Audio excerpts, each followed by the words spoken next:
All right, so Mr. Gerber here for the beginning of AP World History. So thank you all for being here. This is not the way we want to start the year, but that's okay. We're going to have a lot of fun. So what we want to really go over, hopefully you've taken a look at the syllabus. It's on the Schoology page. It's kind of listed AP World Syllabus. And hopefully you've taken a look at the study guide. So make sure that you follow along with those as best that you can. These videos are just kind of meant to really help show what the I kind of go over some of this stuff a little more in detail, a little more explanation, at least from my perspective, than what the book would be giving you. So definitely make sure you stay on top of those readings within the book. Make sure you're doing that extra little stuff with those online digital assignments. And if you need to, follow along with these videos when possible. And then if you ever have questions, just please let me know. Just send me a little email, shoot me something on Schoology with a little message chat, and I'll respond as best I can to it. So make sure, again, that you're just kind of following along, doing what you can at home to be as successful as you would be in the classroom. All right.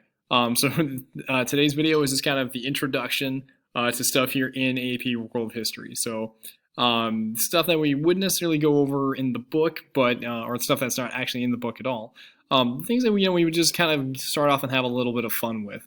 So hopefully you've taken a look at the Englishman Plays Risk. That is a very funny video in my opinion. I really enjoy that. But again, if you don't really understand some of the context in there, some of the references, that means that, hopefully by the end of this class, at the end of the year, you understand everything that's in there, about why certain groups want independence, why England is kind of trying to not impose imperialism on everybody, and why everyone gets upset with that, and just kind of all those references in there. But if you haven't taken a look, I think it's worth, 2.5, 3 minutes of your time. So, so just going to go ahead and get ourselves started here. So just kind of talking about some basic things here in world history. And this is, again, just some fun background information. The Earth is about 4.54 billion years old.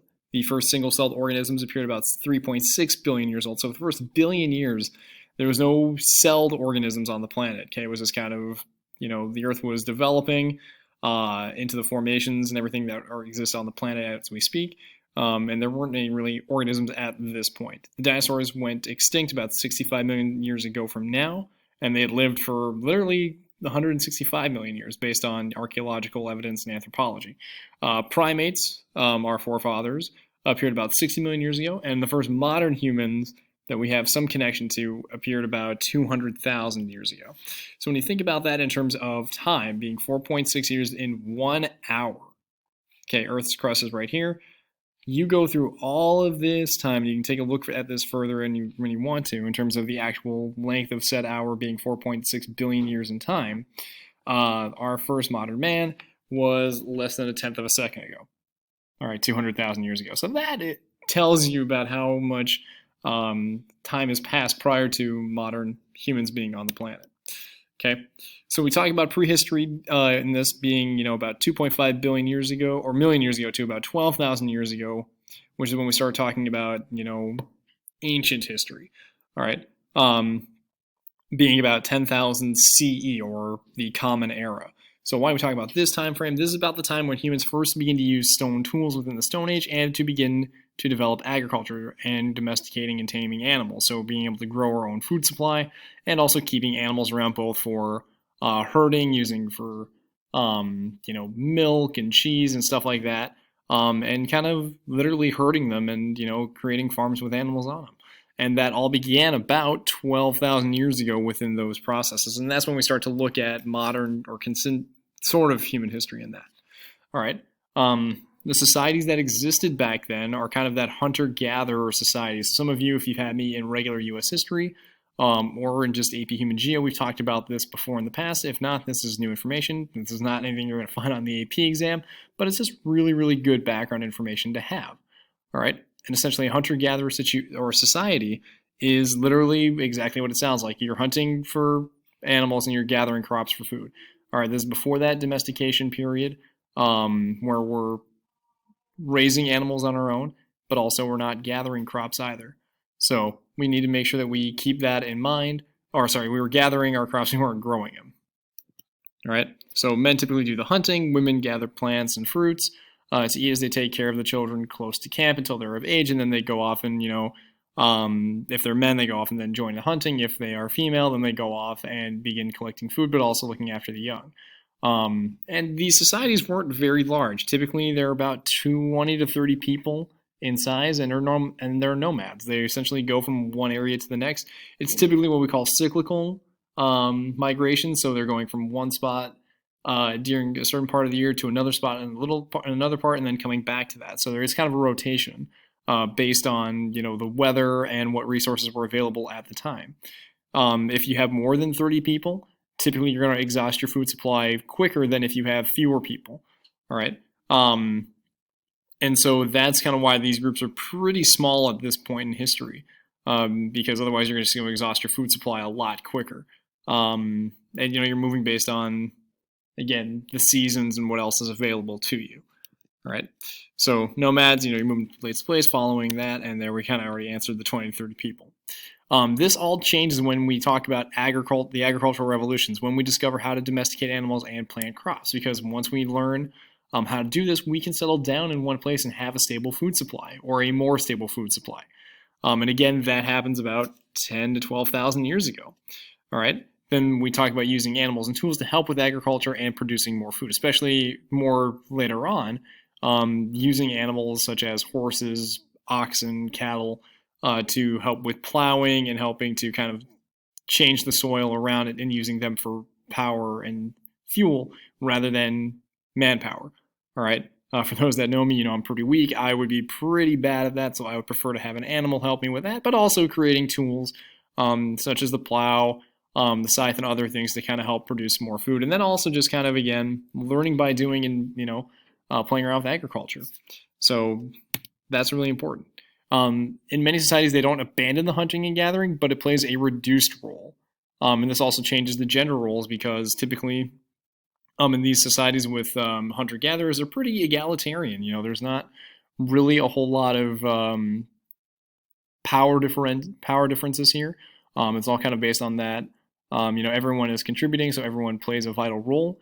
But the more we talk about the agricultural revolution and settling down, we begin to see changes develop within society, which is kind of the beginnings of where we see complex societies, which is going to be the next thing we hit on here. And so hunting obviously still happens throughout human history, as is gathering, but again, it becomes less and less as, again, you're able to have that more stable food supply. All right. So some of the big changes here that kind of help lead to our complex societies, as well as some other things, is longer life expectancy. You have more people living longer, so thus you need a more stable food supply. You have permanent settlements where people can settle down and they don't have to move from place to place. And so there are usually 6 characteristics within that idea of a complex civilization. We're going to go over those here as we kind of come to the end of this first lesson. The number one thing is being that there is surplus food. You have extra food. And the second part of it being considered complex societies or settlements, or complex civilizations, is that there are actual permanent settlements. We're no longer moving from place to place. So those are the first two. All right. Nice little human migration video. You can click on that for some kind of cool stuff in there in terms about our connections.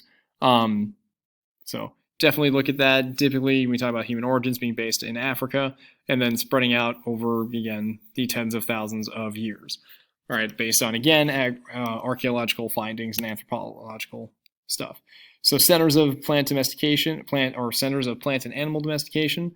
Okay, you have sub-Saharan Africa, the Middle East, East Asia, and then also in the Americas. So all of this kind of happens around the same time, oddly enough, but interdependently, which means that they are happening at the same time, but there's no real connection. It just kind of happens that humans are developing at that same point. And if you take a longer look at it, you will find what kind of crops and animals were raised and grown within these areas specifically. So worth taking a look. All right. And a lot of them also happen to be along areas that are with rivers, or very good rivers that have, or that can help provide for this surplus food by having a very abundant water supply. All right. With the idea of actually changing, again, the formation of the land via, things like irrigation, dikes, ditches, canals, things like that, in order to bring water to you. All right. With irrigation systems. So kind of like your modern day irrigation canals. All right. So some of the other characteristics of these complex societies, because we now have more people, you typically end at surplus food, meaning that newer technologies and techniques means you don't need as many people to farm. All right. People have the ability to do other work, and so that leads to what we call a division of labor because you don't need everyone to make and grow food. You can have people be artists, people being architects, traders, merchants. There's also going to be connected to religion here in a little bit. People now are beginning to travel in between communities and further away to trade for or buy other goods and foods. So this spreads the civilizations and ideas to other places. So that's going to be a very big thing that we talk about throughout the world, throughout this course, is that movement of ideas and movement of goods throughout human history. And again, a lot of that does not happen without there being a division of labor because of that establishment of permanent society or permanent settlements and having that abundance food supply or that surplus food supply, because without it, you don't get any of this. All right. So when we talk about division of labor, it begins to social classes and inequality.